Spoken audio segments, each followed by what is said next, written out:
India market invest মাইন্ডসেটে আপনাদের স্বাগত। যারা চ্যানেলে নতুন এসেছেন তাদেরকে বলবো প্লিজ চ্যানেলটাকে সাবস্ক্রাইব করবেন, একটা লাইক করবেন, বেল আইকনটা প্রেস করবেন, তার সাথে অল বাটনটা প্রেস করবেন, তাহলে নোটিফিকেশনটা কিন্তু সঙ্গে সঙ্গে আপনাদের কাছে গিয়ে পৌঁছাবে। একটা লাইক অবশ্যই করবেন, কারণ আপনার লাইক কিন্তু আমার মোটিভেশনটাকে বাড়ায়।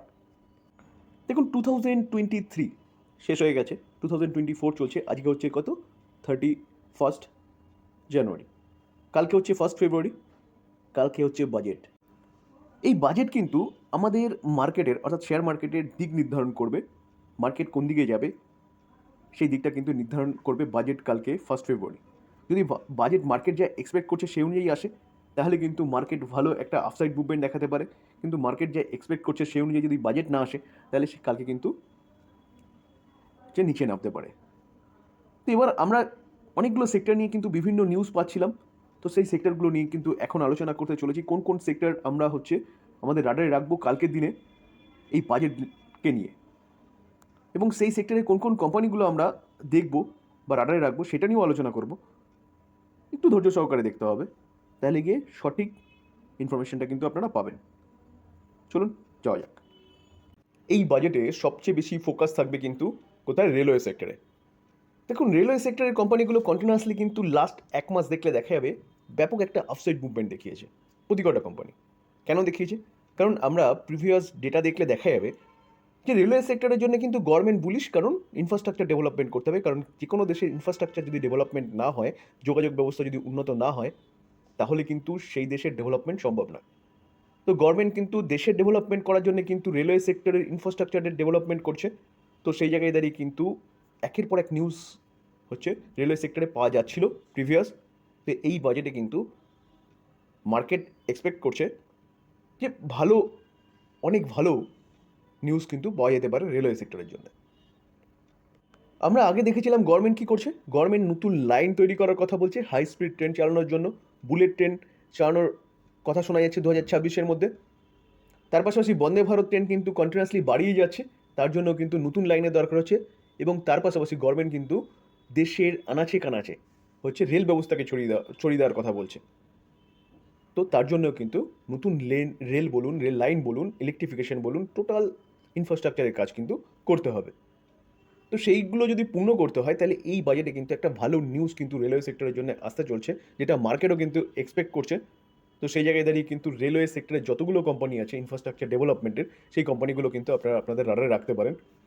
উদাহরণস্বরূপ দেখুন, আমি কোনো বাই সেল রেকমেন্ডেশন দিচ্ছি না, আমি জাস্ট আপনাদের সাথে আলোচনা করছি। তো উদাহরণস্বরূপ কিন্তু আপনি আরভিএনএল ইনফ্রাস্ট্রাকচার ডেভেলপমেন্টের কাজ করে, ইলেকট্রিফিকেশন বলুন, নতুন লাইন বলুন, ব্রিজ বলুন, টানেল বলুন, এগুলো কিন্তু কাজ করছে।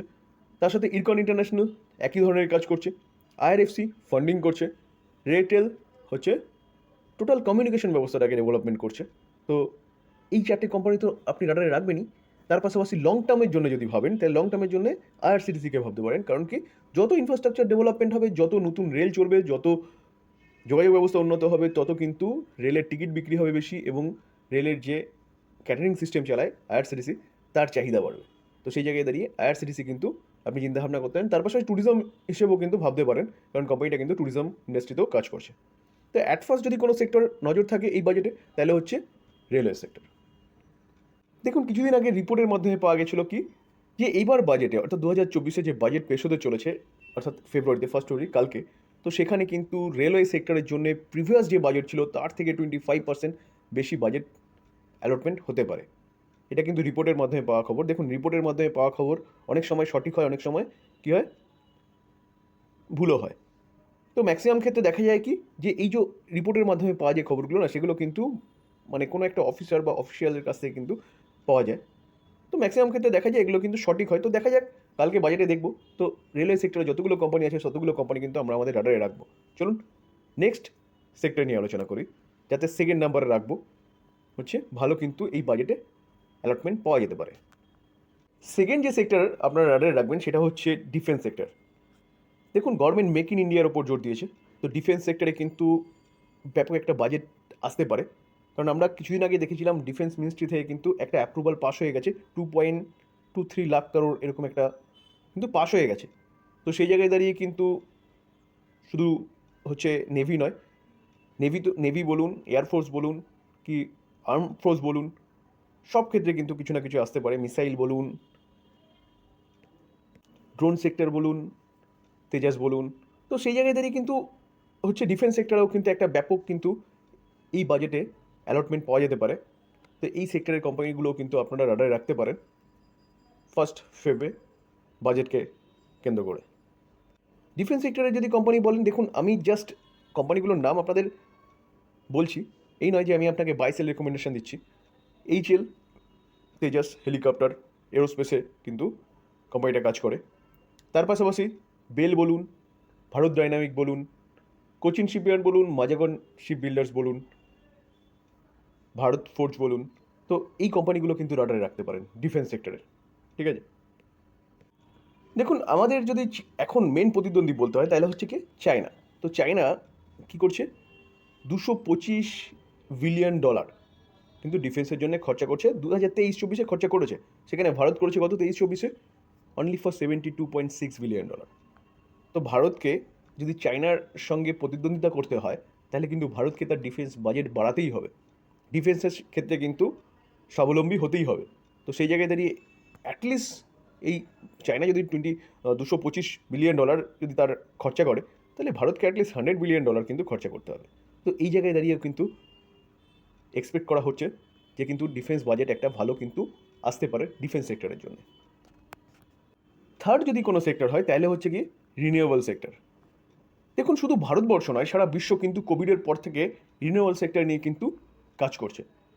তো ভারত তো সেই হিসাবে কিন্তু কাজ করছে। তো ভারত লক্ষ্যমাত্রা দেখেছি 2050-এর মধ্যে কিন্তু কী করবে, যে রিনিউয়েবল থেকে কিন্তু 50% হচ্ছে পাওয়ার জেনারেশনের কাজ করবে। তো সেই জায়গায় দাঁড়িয়ে এখন জাস্ট শুরু, তাই জন্য দেখা যাবে যে দেখুন পাওয়ার সেগমেন্টে যতগুলো কোম্পানি আছে সেই সব কোম্পানিগুলো সব ধুকিয়ে চলছিল 2020 পর থেকে কিন্তু কোম্পানিগুলো সব রকেটের মতন উপরে ছুটছে। কি টাটা পাওয়ার বলুন, কি আদানি পাওয়ার বলুন, কি পিএফসি বলুন, কি আরইসি বলুন। তো সেই জায়গায় দাঁড়িয়ে কিন্তু রিনিউয়েবল সেক্টর নিয়ে কিন্তু একটা ভালো কিন্তু নিউজ পাওয়া যেতে পারে, এটা কিন্তু মার্কেট এক্সপেক্ট করছে। যার জন্য কিন্তু রিনিউয়েবল সেক্টরের প্রতি কটা কোম্পানি কিন্তু কন্টিনিউয়াসলি আপসাইড মুভমেন্ট দেখিয়েছে।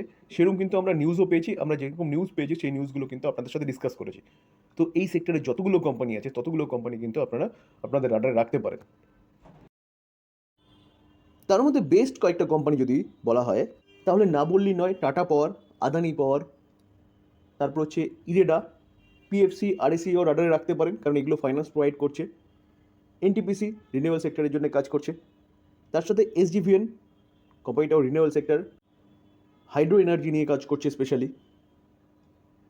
তো এই কোম্পানিগুলো কিন্তু আপনারা আপনাদের রাডারে রাখতে পারেন। আরও যদি কিছু কোম্পানি বাঁচে, যেমন ওয়ারি রিনিউয়েবল টেকনোলজি যে কোম্পানিটা কাজ করছে, সেই কোম্পানিটা আমরা দেখেছি কি গভর্নমেন্ট হচ্ছে কুসুম যোজনা এনেছে, যেখানে সোলার রুফটপের সাহায্যে পাম্পিং সিস্টেম কৃষক বন্ধুদের জন্য করছে। সূর্যোদয় যোজনা, যার জন্য আমরা দেখলাম যে গভর্নমেন্ট কিন্তু এই বাজেটে আসতে পারে 20,000 করোড় কিন্তু একটা অ্যালটমেন্ট আসতে পারে সূর্যোদয় যোজনার জন্য, যেখানে 1,00,000 করোড় হচ্ছে হাউস হোল্ডারদেরকে কিন্তু পুয়ার এবং মিডিল ক্লাস হাউস হোল্ডারদের জন্য কিন্তু সোলার রুফটপ আসছে। তার সাথে সাথে কিছুদিন আগে দেখলাম যে কি আদানি পাওয়ার বলুন, কি টাটা পাওয়ার বলুন, হচ্ছে তামিলনাড়ুতে এবং গুজরাটে 70,000 করোড় হচ্ছে টাটা পাওয়ার 70,000 করোড় দু জায়গায় কিন্তু রিনিউয়েবল সেক্টর নিয়ে কাজ করবে নেক্সট 5 থেকে 7 বছরের মধ্যে। তো সেই জায়গায় দাঁড়িয়ে এখন জাস্ট শুরু কিন্তু, ঠিক আছে। এই সেক্টরটা কোম্পানিগুলো কিন্তু ব্যাপক একটা আপসাইড মুভমেন্ট দেখা যাবে লং টার্মের জন্য। তো আপনি কিন্তু লং টার্মের জন্য চিন্তাভাবনা করতে পারেন। এই বাজেটে কিন্তু এই কোম্পানির জন্য কিন্তু অনেক কিছু আসতে চলেছে। দেখুন নেক্সট যদি বলতে হয় তাহলে হচ্ছে ইলেকট্রিক ভেহিকেলস। তো দেখুন কোভিডের পরে কিন্তু সব কিছু চেঞ্জেস হয়ে গেছে। কোভিডের পরে কিন্তু এই ইলেকট্রিক ভেহিকেলস নিয়েও গভর্নমেন্ট কাজ করছে এবং একের পর এক কিন্তু অ্যানাউন্সমেন্ট বলুন এই ইলেকট্রিক ভেহিকেলসের হচ্ছে পক্ষে আসছে। যেমন অলরেডি দিল্লি সরকার কিন্তু 2027 পরে কিন্তু আর পেট্রোল ডিজেলের গাড়ি যে দিল্লিতে চলতে দেবে না। তো কেন্দ্র সরকারও কিন্তু 2030-এর মধ্যে 30% হচ্ছে ইলেকট্রিক ভেহিকেলস হচ্ছে এক্সপেক্ট করছে মার্কেটে চলে আসবে। তার পাশাপাশি কিন্তু গভর্নমেন্ট পেট্রোল ডিজেলের যেসব গাড়িগুলো রয়েছে সেসব গাড়ির উপর কিন্তু ট্যাক্স চাপাচ্ছে, যার ফলে কিন্তু সেই গাড়িগুলোর দাম বাড়ছে। তো সেই জায়গায় দাঁড়িয়ে ইলেকট্রিক ভেহিকেলসকে নিয়েও কিন্তু এবার অনেক কিছু হয়তো এই বাজেটে আসতে পারে। ট্যাক্স কমার একটা খবর তো পাওয়া যাচ্ছেই, কারণ কি ট্যাক্স কমে গেলে কি হবে, যে ইলেকট্রিক ভেহিকেলস হচ্ছে সাধারণ মানুষের হাতের মুঠোয় চলে আসবে। দাম কমলে স্বাভাবিকভাবেই তখন মানুষ কি ইলেকট্রিক ভেহিকেলসের দিকেই ঝুঁকবে, আর ভবিষ্যতে কিন্তু এটা আসবেই। তো এখন থেকে মানুষ কিন্তু তাই করছে, এই ইলেকট্রিক ভেহিকেলসের দিকেই কিন্তু যাচ্ছে। তো সেই জায়গায় দাঁড়িয়ে ইলেকট্রিক ভেহিকেলসকে কেন্দ্র করে যেসব কোম্পানিগুলো রয়েছে, যেমন টাটা মোটরস বলুন, মারুতি বলুন, মহিন্দ্রা মহিন্দ্রা বলুন, অশোক লেল্যান্ড বলুন, হেভি ভেহিকেলস থেকে শুরু করে ইলেকট্রিক বাস থেকে শুরু করে বিভিন্ন গভর্নমেন্টের কাছ থেকে আমরা কিছুদিন আগে দেখেছিলাম যে ইলেকট্রিক বাসের জন্য একটা অর্ডার দেওয়া হয়েছে। তো ওলেক্ট্রা গ্রিন টেক বলুন, অশোক লেল্যান্ড বলুন, ইলেকট্রিক বাসের জন্যে, হেভি ভেহিকেলসের জন্যে, প্লাস ডিফেন্স সেক্টরও অশোক লেল্যান্ডের কিন্তু একটা যোগদান রয়েছে।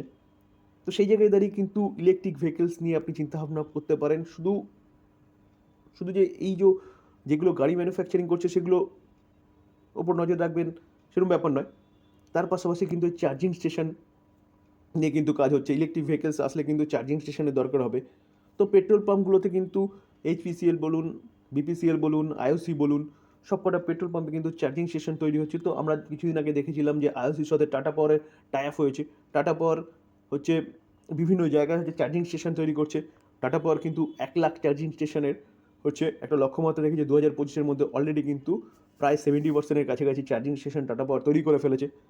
তো সেই জায়গায় দাঁড়িয়ে কিন্তু চার্জিং স্টেশনকে কেন্দ্র করে সেই সব কোম্পানিগুলো আপনাদের রাডারে রাখতে পারেন। এবং আরেকটা যদি বলা হয় তাহলে অটো এনসিলারি সেক্টর। তো অটো এনসিলারি সেক্টরগুলো কিন্তু একটা ভালো পারফরমেন্স দেখাতে পারে।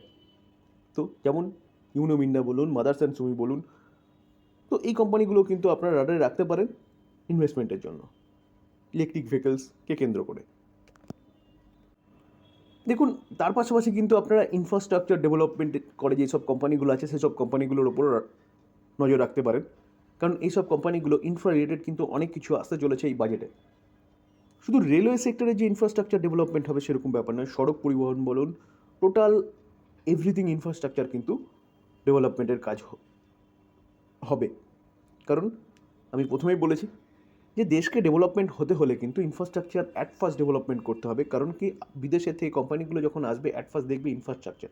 সেখানে সড়ক পরিবহন ব্যবস্থা, যোগাযোগ ব্যবস্থা, টোটাল ইনফ্রাস্ট্রাকচার কীরকম আছে। তো ইনফ্রাস্ট্রাকচারকে কেন্দ্র করে যেসব কোম্পানিগুলো আছে সেই সব কোম্পানিগুলো কিন্তু আপনারা আপনাদের রাডারে রাখতে পারেন। যেমন এলএনটি আছে, যেমন এই ক্ষেত্রেও আরবিএনএলকে আপনারা রাডারে রাখতে পারেন। কারণ আরবিএনএল কিন্তু শুধু যে রেলের কাজ করে এরকম ব্যাপার নয়। আরবিএনএল কিন্তু রোডের ইনফ্রাস্ট্রাকচার ডেভেলপমেন্টেরও কিন্তু কাজ করে, সড়ক পরিবহনের ক্ষেত্রেও। ঠিক আছে, ব্রিজ বলুন, টার্নেল বলুন, এগুলো সড়ক পরিবহনের ক্ষেত্রেও লাগে। তো এগুলোর কাজও কিন্তু আরবিএনএল করছে।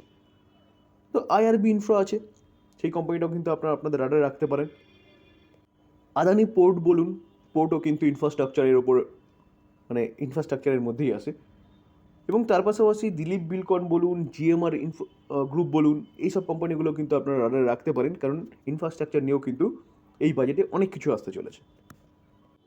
দেখুন, গভর্নমেন্ট কিন্তু এগ্রিকালচার সেক্টরের ওপরেও কিন্তু এই বাজেটে কিছু অ্যানাউন্সমেন্ট করতে চলেছে।